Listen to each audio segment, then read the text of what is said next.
필요한 목표를 달성하기 위해서 나의 본질을 버린다 이런 뜻을 가지고 있어요. 그러니까 양보가 된다는 거지. 예. 그러니까 이 궁합이 희한해요. 네. 똑같이 기질이 강한 사람인데 있잖아요. 네. 누구와 같이 강한 누구와 만나면 부딪히고 깨지는 관계가 되는 반면에. 안녕하십니까. 예, 안녕하십니까. 청주에서 서륜정사를 운영하고 있는 동재입니다. 반갑습니다, 선생님. 예, 안녕하십니까. 선생님, 오늘 시간에는 예, 이제 저번에 찍어주셨던 예. 귀인에 관련된 이야기를 해주셨잖아요. 예, 예, 근데 예. 이분들도 굉장히 많이 기다리고 있더라고요.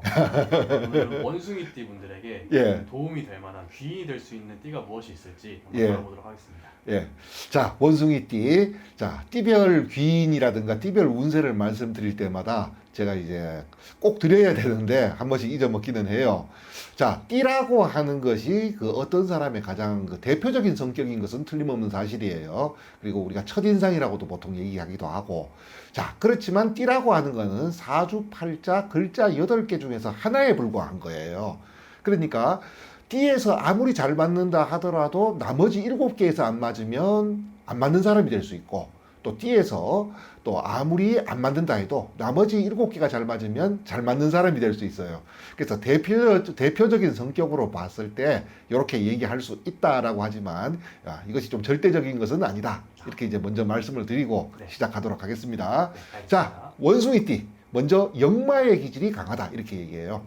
자, 역마 그러면 뭔가 활동적이고 추진력 강하고 부지런하다 이렇게 얘기해요. 네. 그리고 또 기본적으로 어떤 감각이라든가 재주가 좀 있는 사람이고, 그러면서도 좀 현실적이고 실리적인 사람들이에요.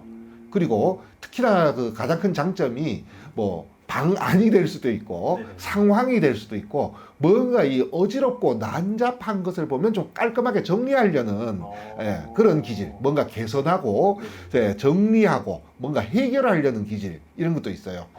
자, 역마성이 있는 분들의 공통적인 특징이 뭐냐면 뭔가 시작할 때는 앞뒤 안 가리고 밀어붙이는 성향이 있어요. 근데 끈기와 집중력은 조금 떨어지는, 뭐 어차피 사람이 다 가질 수는 없으니까. 네네네. 자, 일단 첫 번째로 이 원숭이띠와 가장 잘 맞는 띠가 뱀띠다 이렇게 말씀을 드릴 수가 있어요. 근데 이제 지금까지 말씀드린 거하고는 조금 다르게, 자, 원숭이띠하고 뱀띠가요 가장 잘 맞으면서도 좀 조금 그 우려스럽다고 해야 되나, 조금 위험하다고 해야 되나, 그런 부분을 좀 같이 가지고 있어요. 먼저 이제 잘 맞는 부분을 얘기하면 아까 역마 얘기했죠. 네네. 예, 뱀띠도 역마성이 있어요. 자, 그러니까 뱀띠, 원숭이띠 만나면 결국 둘 다 부지런하고 둘 다 추진력 강하고, 예, 둘 다 활동력도 좋다 이렇게 말씀을 드릴 수가 있어요. 네. 잘 맞죠, 벌써 여기서. 네네네네. 자, 그런데 이제 뱀띠 같은 경우는 뭔가 펼치고 확장하는 기운이지만 네. 원숭이띠는 아까 정리정돈했잖아요. 네. 뭔가 마무리 짓고 정리하고 수확하려는 기질이 있어가지고 이 둘이 조합이 하나는 확장을 하면 하나는 마무리 짓고 어떻게 보면 그 결실을 갖다가 맺고, 그러니까 이 둘이가 잘 맞는 띠가 맞는 거죠, 이게. 자, 그런데 이제 위험한 것은 뭐냐 하면요, 이 원숭이띠와 뱀띠 사이에는 형이라고 하는 관계가 성립이 돼요. 예, 형이라는 단어가 이제 형벌을 집행한다 이런 뜻을 가지고 있거든요. 그래서 우리가 이제 궁합 같은 것을 볼 때 둘 사이에 형이 존재하게 되면 이제 방금 말씀드린 것처럼 상대방의 어떤 치우치고 편중된 기운을 갖다가 중화시켜주고, 또 상대방이 못하는 부분을 내가 대신 메꿔주고, 이렇게 조율이 잘 될 때 우리가 이걸 합이라고 얘기하고 귀인이다 이렇게 얘기를 하는 거거든요. 근데 이 조율하는 과정에서 형이라는 게 존재하면 이제 형벌을 집행하듯이 뭐 다소 좀 뭐라고 해야 되나, 좀 강압적이다라고 얘기해야 되나, 강압적이고 좀 억압적이고 급하다, 빨리빨리. 사람이라는 게 자기 타고난 본성 자체를 고친다는 게 되게 힘든 부분이잖아요. 그렇죠. 그러니까 좀 느긋하게 좀 지켜보면서 좀 이해도 좀 해주면서 이럴 때 좀 뭔가 이 부드럽게 작용을 하는데, 이 조율을 하는 과정이 일단 먼저 급해요. 그러다 보니까 좀 강압적이 되는 거죠, 이게. 그러다 보니까 마찰도 예상이 돼요. 그래서 이 뱀띠와 원숭이띠와의 관계를 얘기하면 아주 잘 맞으면서도 그 사이에 어떤 강압성이라든가 뭐 억압성 때문에 어느 정도 이 마찰도 좀 예상이 돼요.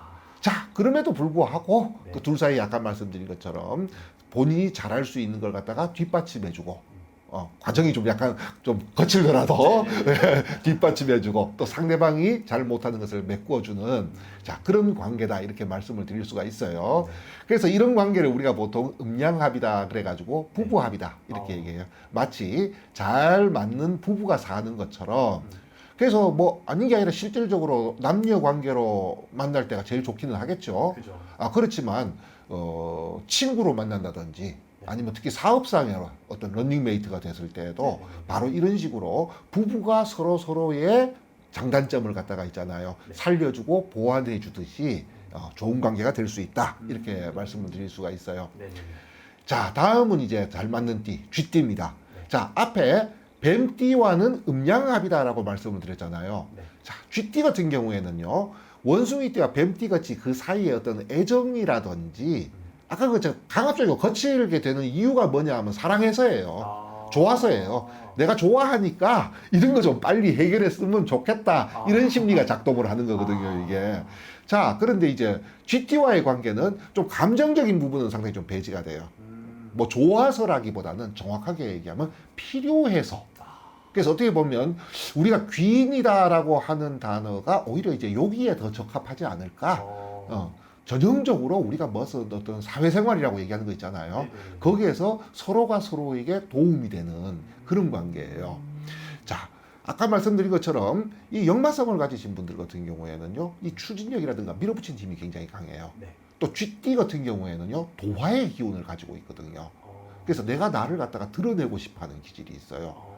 자, 그러다 보니까 이 둘의 조합이 언뜻 보면 안 맞는 조합이 좀 될 수도 있거든요, 이게. 그렇지만 그래서 이 궁합이라는 것이 중요한 것이 업무상도 그렇고 부부도 그렇고 요 둘이 만나게 되면 있잖아요. 필요한 목표를 달성하기 위해서 나의 본질을 버린다 이런 뜻을 가지고 있어요. 그러니까 양보가 된다는 거지. 예. 그러니까 이 궁합이 희한해요. 똑같이 기질이 강한 사람인데 있잖아요. 누구와 만나면 부딪히고 깨지는 관계가 되는 반면에 똑같이 강한데도 만나면 자기의 본질을 갖다가, 그러니까 자기 본성을 갖다가 좀 깔아앉히고 서로 협조가 되는 관계가 성립하는 경우가 있어요. 바로 원숭이띠와 쥐띠가 이런 관계예요, 이게. 자, 쥐띠. 원래 보면 쥐띠 분들이 보면 좀 여리고 차분하고 이지적이고 조신해요. 그러면서도 이 쥐띠라고 하는 게 물의 기운이 굉장히 강하거든요. 자, 물이라고 하는 것이 원래 방금 말씀드린 것처럼 조신하고 수리적인 사람이에요.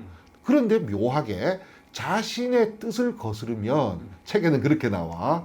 순응하면 조용하나 거스르면 소리가 난다. 이렇게 얘기해요. 그러니까 순리적이고 여리고 차분하고 조신하고 이지적이지만 자기 뜻이 딱 거슬려져 버리면 욱 하는 게 나와 버리는 성격이 좀 있어요, 쥐띠가. 전혀 평상시와 다른 모습이 나온다는 거지, 그러니까. 자, 그러는데 원숭이띠 같은 경우에는 굉장히 활력적이고 추진력도 강해요. 그럼 아까 말씀드린 것처럼 겉으로 보기에는 공존하기가 힘들어 보여요. 그렇지만 원숭이띠 같은 경우에는 시작의 기운이 강하다면 있잖아요. 쥐띠는 그 과정의 기운이 강해요. 시작은 잘 못하지만 시작된 일이 마무리될 때까지 있잖아요. 꾸준하게 끌고 나가는 힘이 좀 있어요. 그러면서 둘 다 공통점은 뭐냐 하면요. 실리적이다라는 거예요. 현실적이다. 나쁘게 보면 좀 약간 기회주의 혹은 뭐 계산적으로 좀 보일 수 있는 부분도 없잖아 있지만 바로 둘이 공통점은 바로 이 실리적, 현실적. 즉 실리와 현실을 갖다가 위해서 상대방한테 양보하고 협조가 충분히 된다는 거죠, 이게.